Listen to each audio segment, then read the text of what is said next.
Olá, começa agora mais um programa Destaques.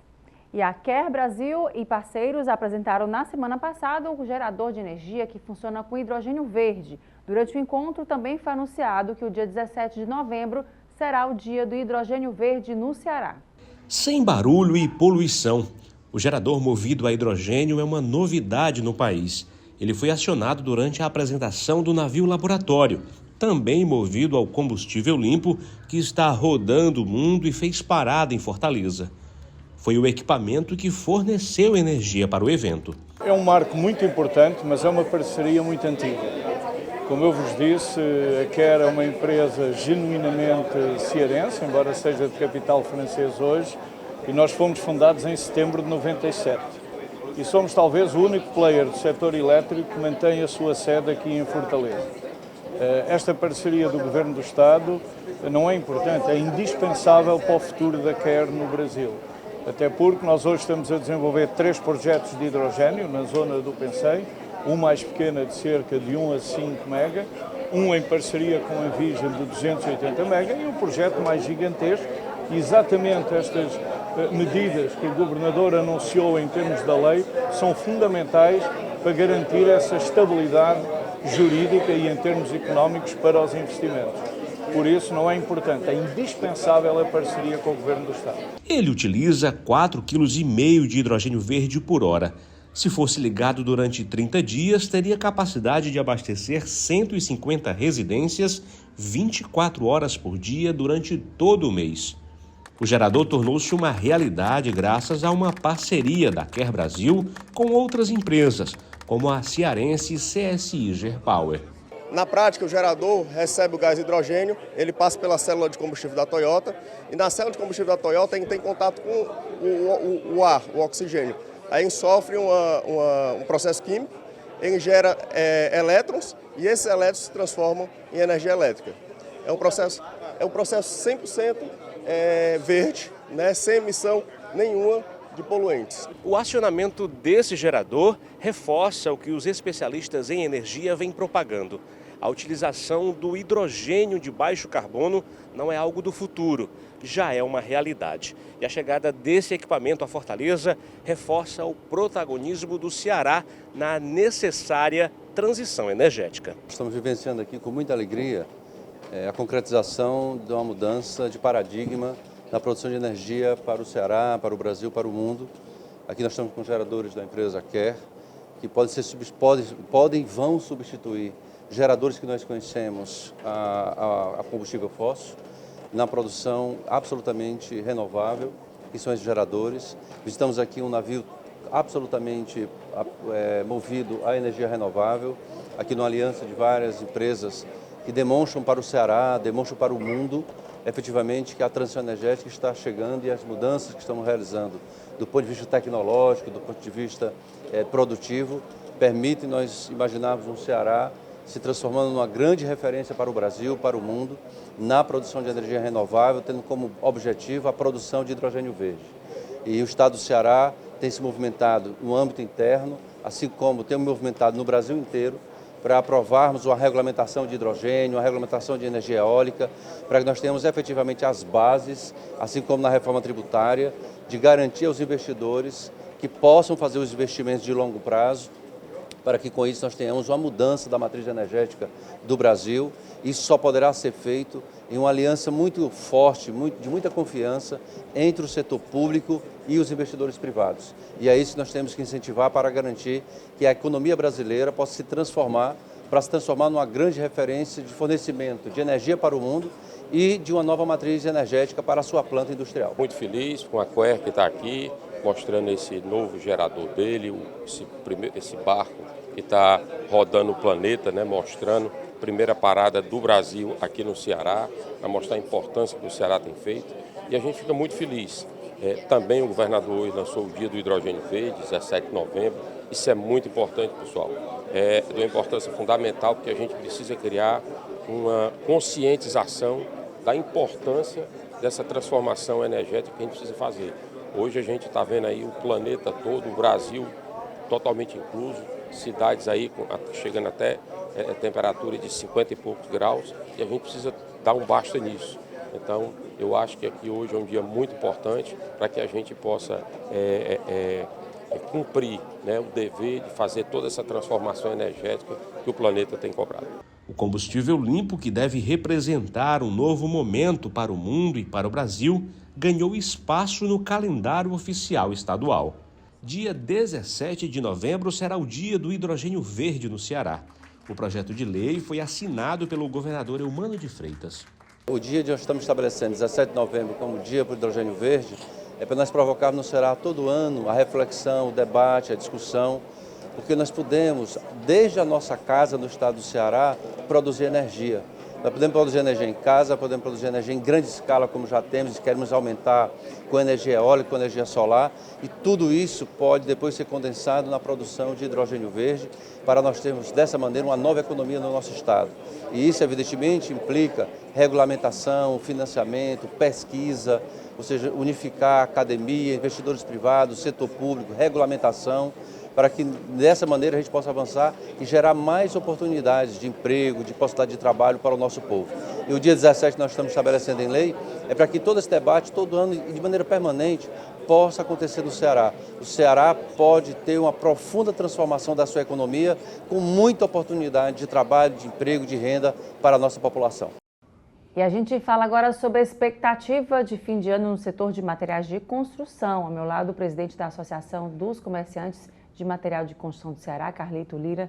Obrigada pela sua presença. Eu que agradeço a oportunidade. A gente tem agora final de ano, 13º chegando para injetar mais na economia, né? E movimentar todo um comércio, serviços, enfim, todo mundo espera nesse 13º tão sonhado, né? E nesse caso, para os materiais de construção, né? Para o setor como um todo, como é que tem sido agora esse final de ano? Muita gente prefere, né? Vou ajeitar a casa, vou reformar alguma coisinha, né? Vou utilizar esse dinheiro também para isso. Como é que está esse movimento agora? Olha, Elaine, além do fator da entrada do dinheiro do 13º, que isso também incrementa a renda do cidadão, também tem o fator sazonalidade, excesso às chuvas, né? E o principal, que é o fator cultural, né? O cearense, o brasileiro, ele gosta de reformar a sua casa nos festejos de final de ano para receber família, familiares, amigos, né? Mostrar que vai entrar o ano seguinte bem, né? Então isso aí tudo favorece que o setor do comércio material de construção ele seja alavancado, porque ocorrem muitas reformas e o comércio de material de construção ele tem 70% do seu faturamento voltado a pequenas reformas e a pequenas construções, né? E isso aí favorece bastante o nosso segmento e as nossas lojas estão preparadas para atender os nossos consumidores. E aí, nesse momento, os preços ficam mais convidativos. Tem também a Black Friday agora chegando, né? Olha, os preços de material de construção, no ano passado, durante a pandemia, houve um aumento excessivo de preço. Gradativamente estão voltando para o normal e as empresas aproveitam também para fazer grandes promoções, né? Afinal de contas, o mercado de material de construção ficou aberto durante a pandemia, enquanto outros setores ficaram fechados, e agora os setores voltaram a abrir, entretenimento, vestuário, uma série de outros fatores que concorrem diretamente conosco, né? Então, as empresas têm que oferecer bons produtos, oferecer boas condições de pagamento, condições de prazo e, principalmente, um bom serviço prestado lá na loja para que o cliente se sinta satisfeito. Nesse período agora também já de vendas aumenta, né? A Black Friday já está a semana inteira, tem lugares que é o mês inteiro, né? E outros também colocam para o final do mês, como todo mundo, muita gente faz, né? Vocês também estão movimentando nesse sentido? Tradicionalmente, o setor de material de construção, no segundo semestre, ele tem um incremento natural de venda. Ele cresce geralmente em torno de 15% a 20%. E quando vai se afunilando os meses do BRL-BRO, que a gente chama, né, a tendência realmente é aumentar. E agora, no período da Black Friday, mais ainda, aparecerão várias oportunidades para os consumidores aproveitarem para reformarem, trocarem o seu piso, o seu revestimento, a sua louça, o seu metal sanitário, mudar a sua iluminação e, dessa forma, trazer uma ambientação bem mais saudável para as suas famílias. E a gente tem também a tecnologia auxiliando, né? Muitos produtos, insumos estão cada vez mais, digamos, aprimorados, né? A gente vê um exemplo de piso, né? Você compra um piso que é de cerâmica, mas na verdade parece madeira, né? Então, assim, são coisas que são inovações no mercado, né? Que também atrai cada vez mais os consumidores, né? É verdade. O piso vinílico, né? Porcelanato. Agora, recente, em outubro, a gente teve uma das maiores feiras de material de construção do Norte e Nordeste, aqui no Centro de Evento, e nós tivemos a oportunidade de trazer grandes expositores, né? Inclusive, um dos destaques foi a Cerbrais, que é uma produtora de piso e revestimento aqui do Ceará, mas que produz porcelanato de 1,20 m de tamanho. Poucas indústrias no Brasil e na América Latina conseguem produzir. Então, além desses produtos, outros produtos inovadores vieram. E isso é muito bom, porque a gente traz mais tecnologia, mais qualidade, tanto nos produtos e também na forma de utilização por parte dos nossos consumidores. E é um setor que emprega bastante, né? Emprega muitos funcionários, movimenta a economia também nesse sentido, né? Ah, não resta dúvida. O comércio de material de construção faz parte do ecossistema da construção, que aí envolve a indústria que produz os materiais, a construção civil que edifica, tem também a parte do serviço e a parte do comércio de material de construção em si. Juntos, esses segmentos formam um setor que representa mais de 12% do PIB brasileiro. Poucos setores no Brasil têm uma representatividade tão substancial quanto o do setor da construção. Nós geramos muitos empregos, muitos impostos, mas o principal, a gente leva alegria, satisfação e comodidade para os consumidores, para os lares das famílias brasileiras. Carlito, e nessa agora reta final, né? Vocês estão com o evento agora finalzinho do mês também. Fala um pouco para a gente sobre essa premiação. O setor de material de construção, aqui no Ceará especificamente, tem se desenvolvido muito. O Ceará é a bola da vez no Nordeste e destaque no Brasil. Não só pelo comércio, mas também por grandes eventos que promovem. No dia 28 agora de novembro, na terça-feira, nós realizaremos no Teatro Rio Mar, Fortaleza, a 8ª edição do Prêmio Acomac Ceará Destaques do Ano. Homenagearemos grandes personalidades da sociedade cearense, a desembargadora Germana de Moraes, o Danilo Serpa, presidente da ADES, a Mariana Mota, uma grande industrial, dona da Cerbrais, e também premiaremos as empresas que mais se destacaram durante o exercício de 2023. Diversas categorias, home center, lojas de bairro, lojas da região sul do estado do Ceará, da região norte do estado do Ceará, varejos especializados, atacado, ou seja, é uma grande movimentação, é uma espécie de Oscar, né, do nosso setor, e que as empresas competem desenvolvendo bom serviço, fazendo boas campanhas publicitárias e fazendo com que o nosso setor cresça cada vez mais. E, Carlito, como é que tem sido essas ações da Acomac, além dessas que você já falou, né, durante todo esse ano de 2023? Olha, a gente está em constante interação com o empresariado local, regional e também nacional. A gente tem as nossas tratativas com os governos municipais e estaduais e também federal no âmbito da ANAMACO, que é a Associação Nacional dos Comerciantes de Material de Construção, da qual hoje eu exerço a função de vice-presidente. Nós realizamos vários eventos que eles fazem essa integração de todo o ecossistema, né? As indústrias entram como patrocinadores desse grande evento para trazer os seus produtos, as suas tecnologias, os comerciantes interagem, gera-se negócios, gera muito conhecimento e oportunidade de negócio e também geração de empregos. E aí, nesse sentido, o que a gente ainda tem de expectativa para 2024? Como é que estão os planejamentos? 2024, nós estaremos realizando a nossa Acomac 50 anos, uma data redonda, uma data para ser comemorada. Estaremos aí publicando o livro A História do Comércio de Material de Construção do Estado do Ceará nos últimos 50 anos. Realizaremos também em junho a 6ª edição da Expo Construir Nordeste, que é uma das maiores feiras regionais do país, no centro de eventos, que essa feira ela é anual e ela movimenta todas as regiões do Norte e Nordeste. É uma feira que movimentou nesse ano mais de 400 milhões em negócios e trouxe mais de 30 mil visitantes. Então, são números muito substanciais. Em agosto, nós vamos realizar no Vila Galé Cumbuco, o maior congresso de material de construção, a beira-mar, da qual você vai ser convidada para estar conosco lá, reunindo lojistas e indústrias de todo o Brasil. É um evento fantástico, considerado dos maiores da América Latina. E isso vai ser em agosto. E no final do ano a gente faz também a 9ª edição do Prêmio Acomac Ceará. Nós estamos preparados para o ano que vem, que a gente acredita que vai ser um ano bom. Nós temos aí, nessa nova gestão, investimentos voltados para o Minha Casa Minha Vida, construções de até 300 metros quadrados, vai movimentar muita construção civil. Ao mesmo tempo, o Construcard, que volta para os pequenos comerciantes, é o chamado construtor formiguinha, as pequenas reformas, e isso aí movimenta muito o comércio de material de construção. E a gente fica muito feliz de contribuir não só com a geração de emprego, para a melhoria da economia do nosso país, mas também por realizar sonhos, que todo brasileiro ele quer ter uma casa própria, um lar saudável, confortável, e a gente tenta dar a nossa contribuição. Carlito, nessas ações que você falou que foram realizadas e as próximas no próximo ano, né? Existem alguns desafios que precisam ser superados no setor como um todo, na sua visão, nesse sentido? Olha, nós estamos aí em vias de aprovar uma reforma tributária, né? E a gente vai ter que ver até que ponto, qual vai ser o impacto desse no nosso comércio de material de construção. Mas a gente está também com movimentações de apoio lá em Brasília para tentar ver se não afeta tanto o nosso setor. Essa questão tributária ela vai ser fundamental.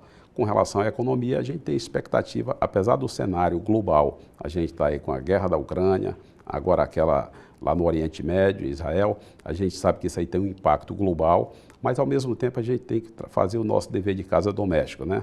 E a gente, dessa forma, a gente contribuir para que a economia seja saudável. Tá joia, Carlito. Muito obrigada mais uma vez, sucesso ao evento e até uma próxima oportunidade. Eu é que agradeço, em nome de todos os comerciantes de material de construção, fica aí o convite para os comerciantes estarem conosco lá na 8ª edição do Prêmio Acomac Ceará, no Teatro Rio Mar Fortaleza, no dia 28, uma terça-feira. Tá, joia. Muito obrigada mais uma vez. Obrigada. E a gente agora vai ao intervalo e volta em instantes com mais destaques.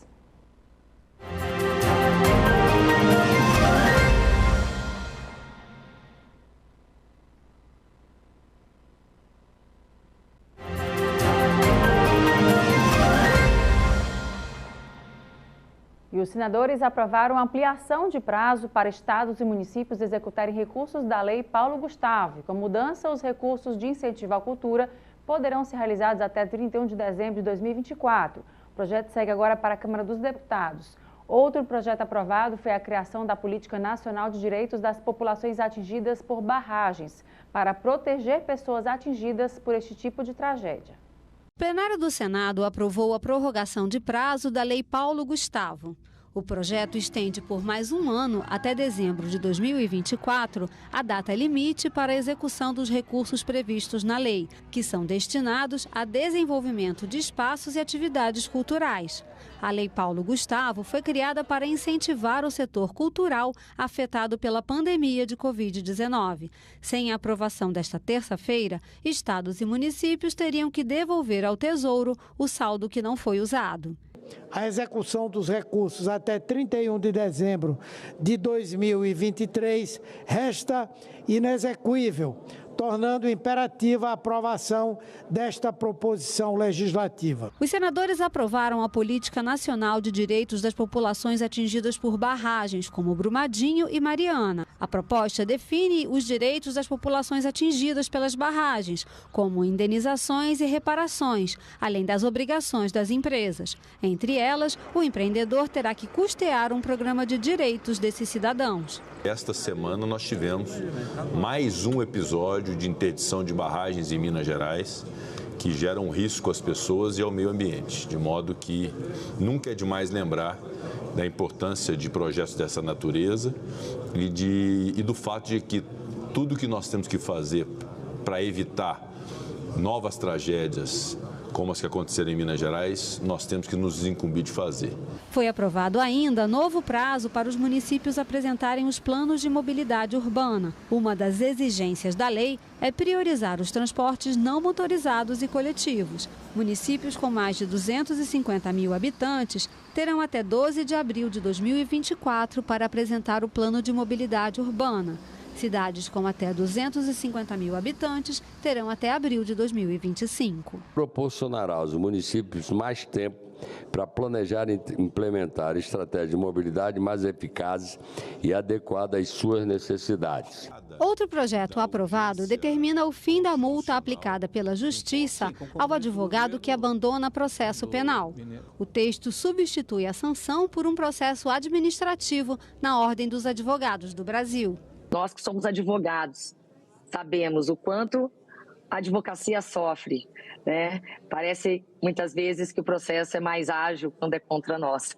Então, vai aí um texto para equalizar tudo isso e para nos garantir ampla defesa e o devido processo legal, justamente para nós, os advogados. Hoje, Senado Federal e Câmara dos Deputados entregam à sanção um projeto que corrige uma distorção do processo penal brasileiro, contida no artigo 265, que é a possibilidade da aplicação sumária, sem devido processo legal, sem contraditório, sem ampla defesa, pelo juiz, pelo magistrado ao advogado de uma multa que absolutamente não há nenhum tipo de precedente no ordenamento jurídico brasileiro. Somente nesse artigo 265, portanto, essa correção que vem em boa hora para resguardar a prerrogativa dos advogados que militam, sobretudo, na seara penal. Vamos falar agora de saúde. Estima-se que 1 em cada 9 homens no mundo será diagnosticado com câncer de próstata durante a sua vida. Esse tipo de câncer é o segundo que mais mata pessoas do sexo masculino, ficando atrás apenas do câncer de pulmão. Para reforçar a importância dos exames de rotina, o Grupo 5 está uma série de ações para o período. E sobre esse assunto, eu converso com o Rafael Cunha, diretor médico do Grupo 5 e cirurgião vascular.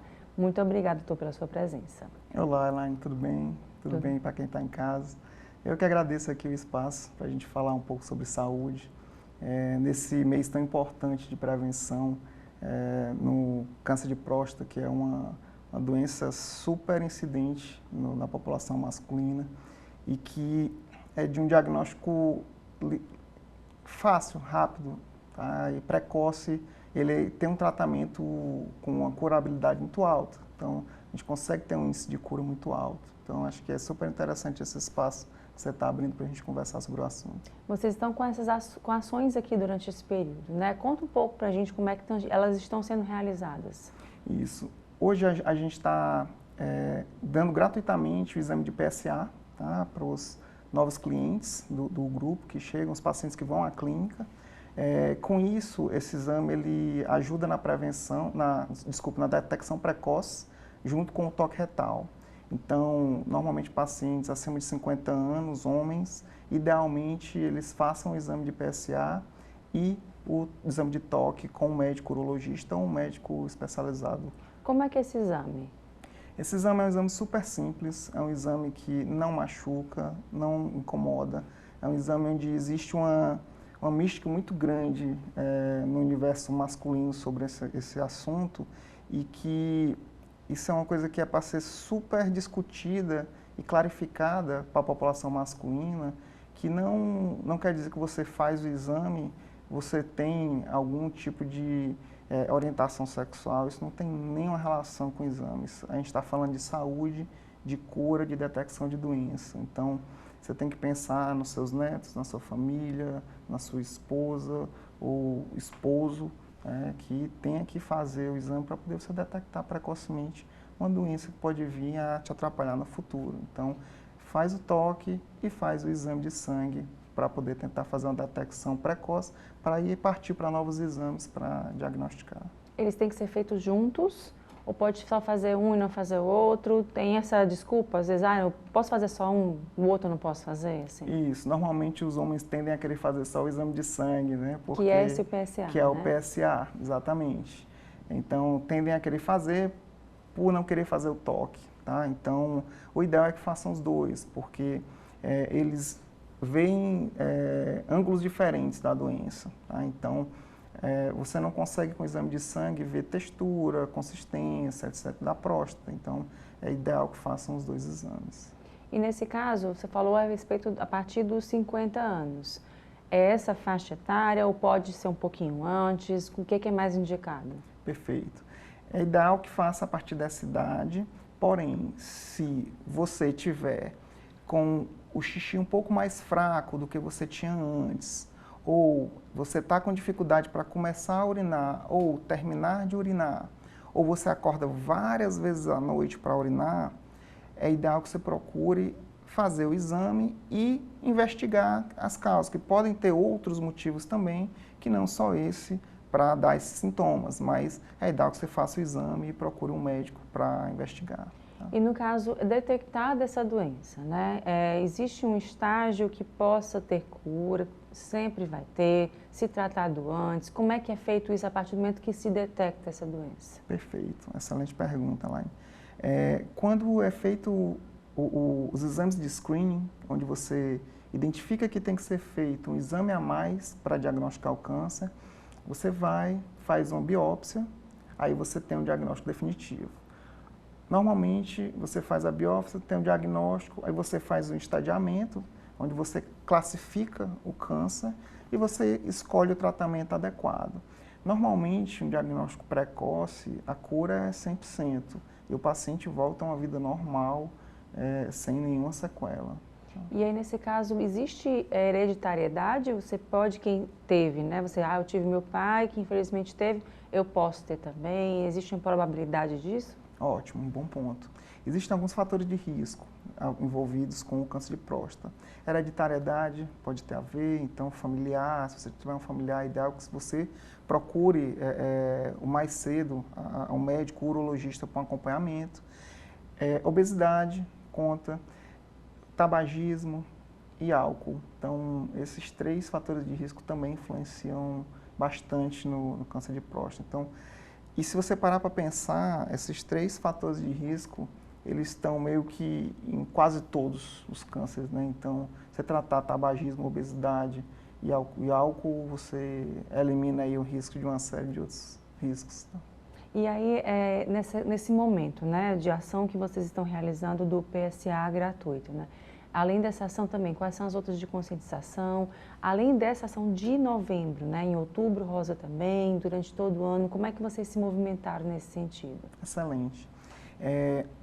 Existe uma discussão muito grande e hoje ela em todos os setores da saúde suplementar, no setor público e no setor também das clínicas populares e tudo, onde o paciente ele precisa ser iniciado o processo na atenção primária, na prevenção, porque a gente ainda tem um hábito, um costume de só procurar um médico quando tem algum problema, quando aparece alguma doença. Então, isso tem uma série de efeitos, onde o paciente diagnostica mais tardiamente, tem mais sequela, tem um custo maior para o paciente no tratamento. Então, e existe um ponto importante aí, é que hoje a decisão e o conhecimento está sendo cobrado do paciente. O paciente tem que lembrar que ele tem que fazer uma prevenção de câncer de mama, de colo de útero, mas o paciente ele não tem o conhecimento técnico.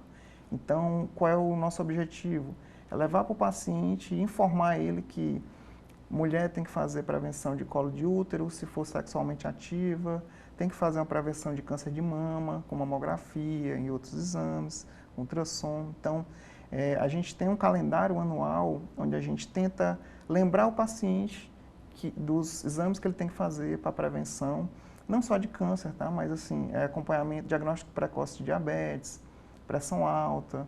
Hoje, estima-se que a incidência de diabetes e pressão alta é altíssima no mundo e ela tende a aumentar. Então, tem complicações muito graves, como amputação, cegueira, que podem ser super evitadas se diagnosticado precocemente. E a gente tem uma população, né, doutor, que as pessoas, elas, já é justamente isso, elas só vão ao médico, né, só vão fazer exame quando sentem alguma coisa.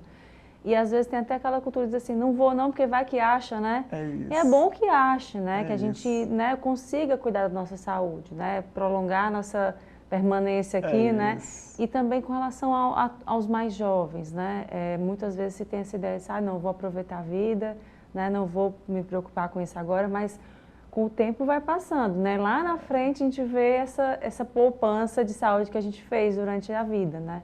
Como é que as pessoas podem também, nesse sentido, é uma cultura que pode ser mudada? O senhor tem notado que as pessoas têm pensado diferente nesse daí? Não, vou no médico mesmo, preciso cuidar da minha vida, fazer minha poupança de saúde, para daqui, lá mais na frente, eu absorver, né? Eu aproveitar essa saúde que eu poupei tanto, né?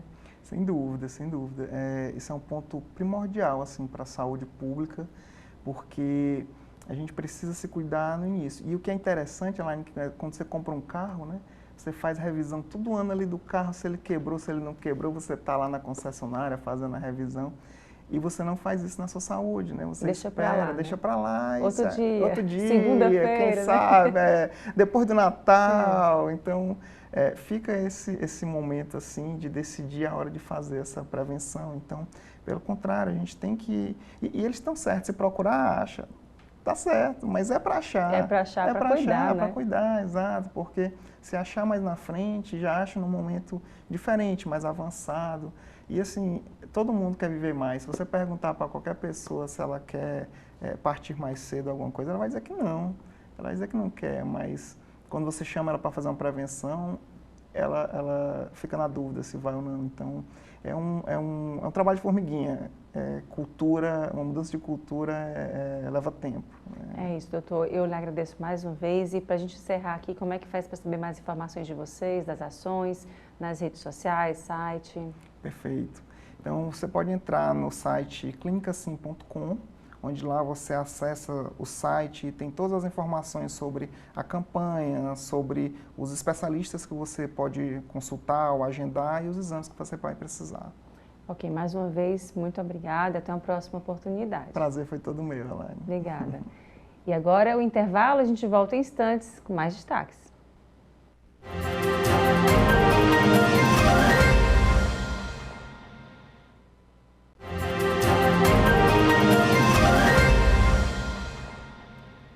E antes mesmo da chegada de dezembro, as decorações de Natal já estão enfeitando boa parte dos shoppings de Fortaleza. Cada vez maiores e mais inusitadas, elas encantam por todos os lados os clientes, contribuindo com o aumento das vendas e fazendo a alegria da garotada.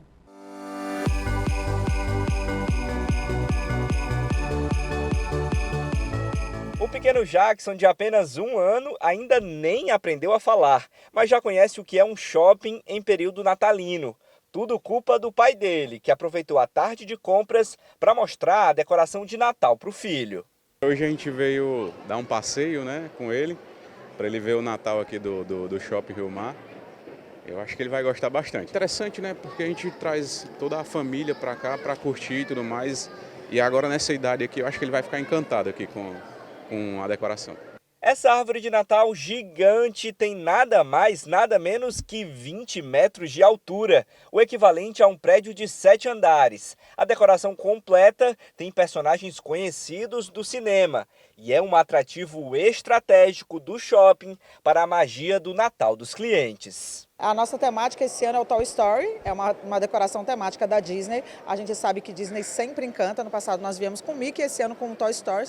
Então, a temática da decoração de Natal é venha pra cá, amigo, estou aqui. Então a gente está vendo que as crianças se encantam, tem brinquedo para criança, tem lugar para bater foto, tem o Papai Noel atendendo e a gente também tem as nossas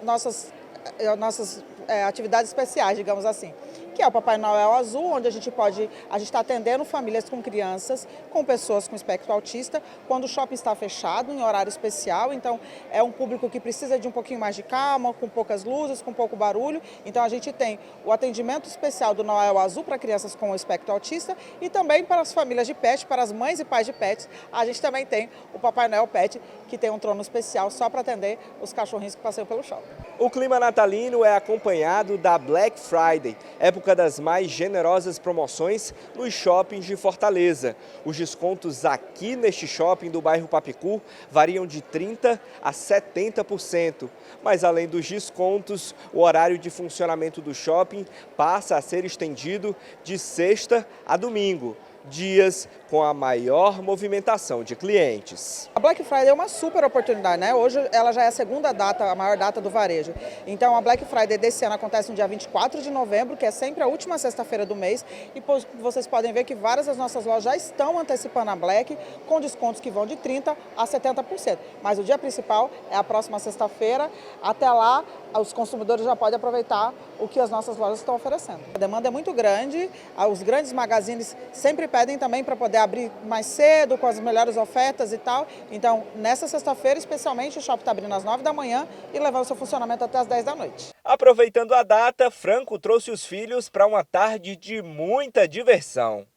Passando ontem com eles aqui, estava em manutenção, eles consertaram e disseram muito que queriam vir para conhecer essa árvore. Então, achei bacana, achei legal essa decoração e vim aqui com eles hoje para eles brincarem um pouquinho. Enzo estava aproveitando como queria, até quando não descia completamente do escorregador. O que você está achando da brincadeira aqui do Rio Mar? Muito legal. Qual a nota que você dá de 0 a 10 para a brincadeira? 10. A alegria dele é a das crianças pela chegada do Natal, mas também é a felicidade dos adultos, que aproveitam as promoções. Ou seja, é o Natal, como sempre, fazendo todo mundo, mais uma vez, muito feliz.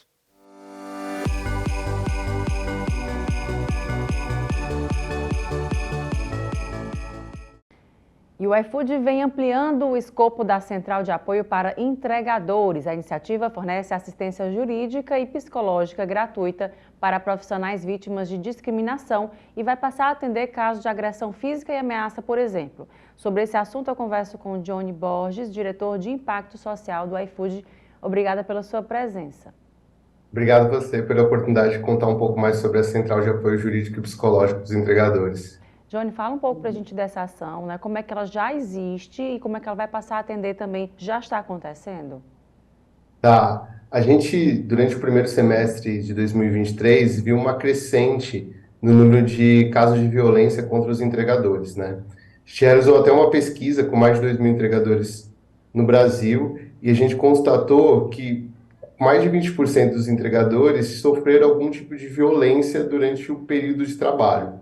E aí a gente realizou uma parceria com um grupo chamado Black System Law, que é um grupo de advogadas, né, de uma organização social que se reuniram para fazer atendimento jurídico para pessoas em situação de vulnerabilidade. E aí, diante dessa parceria que a gente realizou, a gente faz o custeamento ali para qualquer entregador que sofrer qualquer tipo de caso de violência. Esse entregador pode acionar aqui o nosso suporte e, a partir desse acionamento de suporte, uma advogada da Black System Law vai entrar em contato com ele e dar essa assistência jurídica. E para aqueles entregadores que ainda necessitarem de atendimento psicológico, todos também poderão ter aí um atendimento psicológico. Então, ela acontece nesse formato. No primeiro semestre de 2023, a gente viu que só no Nordeste a gente teve mais de 37 casos de violência contra os entregadores. E por isso que a gente entrou com essa parceria para oferecer esse atendimento jurídico e psicológico para todos os entregadores que estão ali nas suas funções. A gente tem aí digamos assim, as pessoas elas não entendem o trabalho, né, muitas vezes, de quem está trabalhando fazendo as entregas. Aqui no estado do Ceará, em especial aqui em Fortaleza, a questão também de uma lei que foi colocada a respeito das pessoas, né, o entregador não tem a obrigação de entregar na residência, né, pode deixar na portaria. Isso aconteceu. Teve muita gente que reclamou, né, Johnny, com relação a isso, né? E acaba, infelizmente, não tendo respeito ao trabalhador, né? Partindo, às vezes, por vias de fato, né? Enfim, o que a gente lamenta muito, né? Então, nesse caso, é importante uma ação como essa, né? Para dar esse suporte a quem está trabalhando, né? É fundamental, né? Hoje, em Fortaleza, existe uma proibição, né, legislativa de subir no apartamento. Então, já é uma obrigação legal que o morador de um apartamento desça para buscar seu pedido na portaria, né? Então o entregador não tem essa obrigação de subir. E essa ação ela é fundamental para que a gente realmente consiga ali punir clientes ou punir membros da sociedade, né?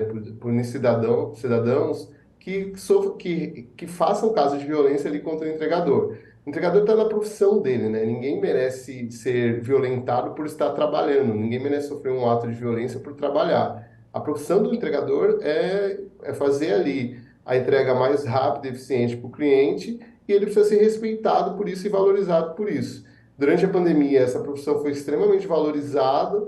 Pós-pandemia, a gente começa a ter esses casos de violência contra o entregador. E a gente precisa realmente aí fazer campanhas afirmativas de que o entregador está ali exercendo a sua profissão e não deveria ser agredido no momento que está exercendo a sua profissão. Aliás, ninguém deve ser agredido em momento nenhum. Exato. A gente tem aquela premissa de o cliente tem razão, né? Mas sempre tem razão, mas nesse caso, às vezes as pessoas se usam dessa premissa, né, para achar que tem razão, sobretudo, inclusive, de agredir alguém, né, a partir de um absurdo como esse, né, de destratar, enfim. Pelo contrário, a gente tem que ter respeito pelo outro, né, e é importante que as pessoas também se conscientizem disso, né, que existe o respeito acima de tudo, né, além da relação de consumo, você tem um respeito pela pessoa que está ali trabalhando, né.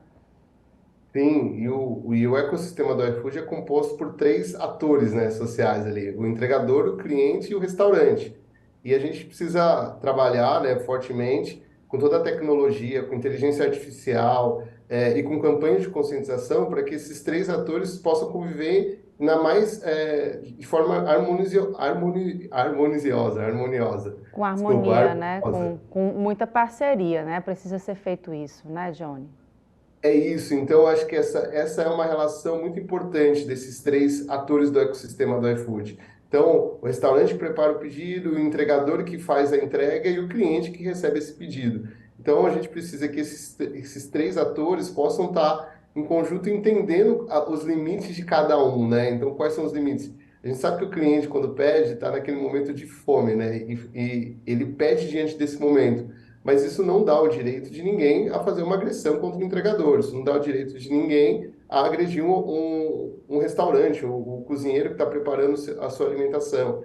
Então, isso acontece quando você está sentado dentro de um restaurante, de demorar a sua comida um pouco mais, também vai acontecer em determinados momentos, quando o entregador está realizando o seu pedido. Então, é essa relação que a gente tem cuidado, e aí essa parceria com a Black System Law vem para reforçar esse processo de que qualquer cliente que tiver ali uma agressão contra o entregador, esse cliente vai ser banido da plataforma, então ele vai ter o banimento ali dele como cliente da plataforma, e também o entregador vai ter total apoio jurídico e psicológico.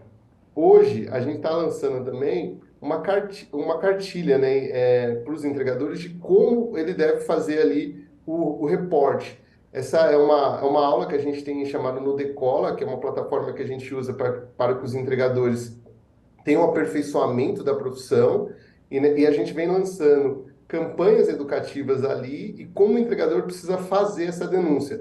Porque também, muitas vezes, o entregador se vê diante de um ato de discriminação, seja racial, seja classista, e esse entregador, de certa forma, não faz a denúncia porque ele não se enxerga nessa posição, né? Ele se enxerga nessa posição de superveniência e acaba, de certa forma, não realizando a denúncia. E a denúncia, para a gente, é fundamental para que a gente possa, em cima dela, trabalhar ações em algumas cidades. A gente já vem buscando parcerias até mesmo em Fortaleza, para que a gente possa trabalhar junto com os condomínios, cada vez mais em conjunto, para que não exista mais atos de violência contra entregadores. E além dessas ações, quais outras vocês também estão realizando, não só nesse sentido, mas também num momento mais amplo, né? Num pensamento mais amplo voltado para eles na questão social, enfim, de apoio também? Tá. É importante ressaltar que todo entregador que faz uma entrega pelo iFood, ele tá coberto por um seguro. É um seguro de vida, em caso ele tenha ali, sofra algum acidente durante o percurso da sua entrega, ou mesmo ali no retorno para casa, ele tenha um acidente, ele está coberto por esse seguro, seja por uma lesão temporária, por uma lesão permanente, ou até um caso de óbito, esse entregador vai estar coberto por seguro. A gente tem uma extensão desse seguro em algumas coberturas para mulheres, como câncer de mama. Então, entregadoras que tiverem ali algum problema relacionado a câncer de mama podem acionar o seguro. Essa é uma das coisas que a gente tem aqui como carro-chefe importante para que esse entregador tenha total segurança, e a família desse entregador também, quando ele estiver fazendo ali o trabalho de entrega. A gente tem algumas outras parcerias que a gente chama de programa de delivery de vantagem, que é para oferecer descontos, como desconto em medicamento para o entregador, desconto em consulta. Então, o entregador ele pode fazer consulta online em médico e também pode fazer até exames ou consulta presencial com desconto, para que realmente ali ele possa acessar a plataforma. E hoje a gente tem ali em conjunto, a gente lançou no meio desse ano, né, no primeiro semestre, o Prêmio iFood Chega Junto, que é um fundo no qual todos os entregadores do Brasil puderam escrever projetos para realizar ações. Então, ações de empreendedorismo que esses entregadores tenham, que eles possam ali estar fazendo já como ações de Natal, né? A gente sabe que os entregadores são muito engajados em questões sociais. A gente disponibilizou um fundo que eles escreveram projetos e a gente começou agora a financiar esses projetos de entregadores. E aí os entregadores começaram a fazer ações espalhadas pelo Brasil inteiro, e em Fortaleza temos projetos contemplados. Vale muito a pena depois a gente dar uma acompanhada de como foram as ações dos projetos que aconteceram aí no Ceará. Johnny, fica aí o convite para a gente conversar mais vezes sobre essas ações aqui, sempre interessante falar, né, com relação ao que vocês estão fazendo aqui. Muito obrigada mais uma vez e até uma próxima oportunidade. É isso, obrigado a você, eu que agradeço. Acho que a gente conseguir falar sobre isso e trazer mais conscientização para todas as pontas é importantíssimo para o ecossistema do iFood e da sociedade. É isso aí, muito obrigada e até uma próxima oportunidade. A gente já aguarda aqui, tá certo? Obrigado. Obrigada. E agora a dica de cultura. A comunidade católica mariana Um Novo Caminho encena pela terceira vez em Fortaleza o espetáculo Fiat, o Sim que Mudou o Mundo, que será apresentado neste domingo agora no Teatro Via Sul. Sobre a programação, eu conversei com Magno Freitas, autor e diretor do espetáculo. Confira. Vamos falar um pouquinho sobre essa programação, né? O espetáculo agora já no domingo. Conta como é que foi pensado isso. Ele foi pensado para contar a história do Natal, né, do nascimento de Jesus, e aí conta a história de dois matutos do sertão que recebem uma visita inusitada e que dá para eles essa missão de contar a verdadeira história do Natal.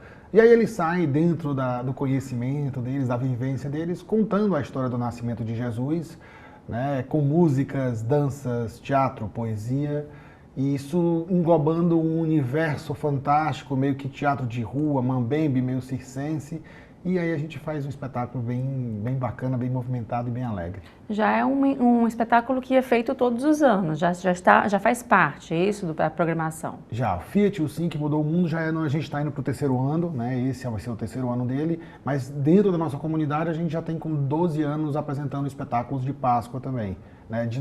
Nosso alto de Natal está no terceiro ano. E aí esse espetáculo vai ser no Teatro Via Sul, aberto ao público. Como é que faz para participar? O espetáculo vai estar no Teatro Via Sul, né, no dia 26, no domingo, em 2 sessões, às 17 e às 20 horas. Você pode adquirir o ingresso na comunidade Católica Novo Caminho, através do nosso Instagram, também você pode entrar em contato com a gente.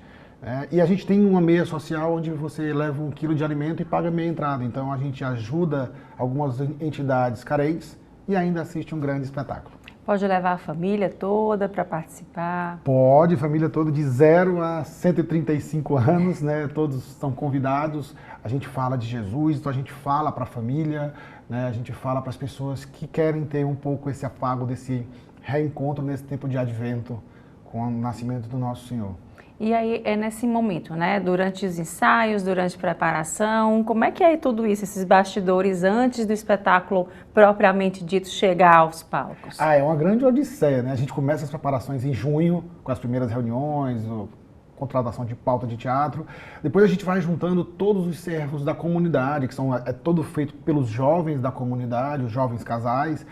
Então a gente prepara todo mundo, não são atores profissionais, né? A gente tem uma bailarina profissional, 2, um ator profissional, mas o resto é aquele grande povo que se reúne na vontade de contar essa história, e nisso a gente junta aí umas 230 pessoas. Eu costumo dizer que a produção de um espetáculo teatral como a nossa, com tanto de gente, com tanto de pessoas, é difícil de achar. São muitas pessoas, muitas equipes, então a gente consegue fazer algo bem grandioso, com muita gente trabalhando e dando seu sim. Você falou que tem ingresso social, né? Esse outro lado também, né? Além de mostrar o espetáculo, de ajudar quem precisa. Conta um pouco como é que vocês pensaram isso, para quem é que vai essas doações. A comunidade católica O Novo Caminho, ela faz, todo mês, ela escolhe uma entidade carente e faz um trabalho social com ela, né? De amparo não só espiritual, religioso, mas também físico, através de algum tipo de doação. Então a gente escolhe sempre um tipo de entidade carente e vai lá prestar esse momento social, esse momento da nossa, que a gente chama da nossa obra à humanidade, né? Então todo mês a gente tem uma delas. Então esse material que é arrecadado para o espetáculo, a gente destina para uma das nossas ações a essas entidades que a gente faz mensalmente, todos os meses, religiosamente. E para encerrar, para quem quiser saber mais informações, não só do espetáculo, mas do trabalho de vocês como um todo, como é que faz para encontrar nas redes sociais, site? Fique à vontade. O nosso Instagram principal, né, que é a comunidade católica Novo Caminho, é Um Novo Caminho, né, @Um Novo Caminho. E a produtora dos nossos espetáculos, que chama Ministério Sal e Luz, é @Sal e Luz UNC. Nesses aí você vai encontrar o nosso trabalho de artes, Também o nosso trabalho na comunidade católica, Um Novo Caminho, tudo o que a gente faz, os grupos de oração, as adorações, as missas. Te convido a conhecer lá a nossa comunidade e nos visitar e fazer um grande dia com o nosso Senhor Jesus Cristo. E o Destaques fica por aqui. Obrigada pela sua companhia e até o próximo programa.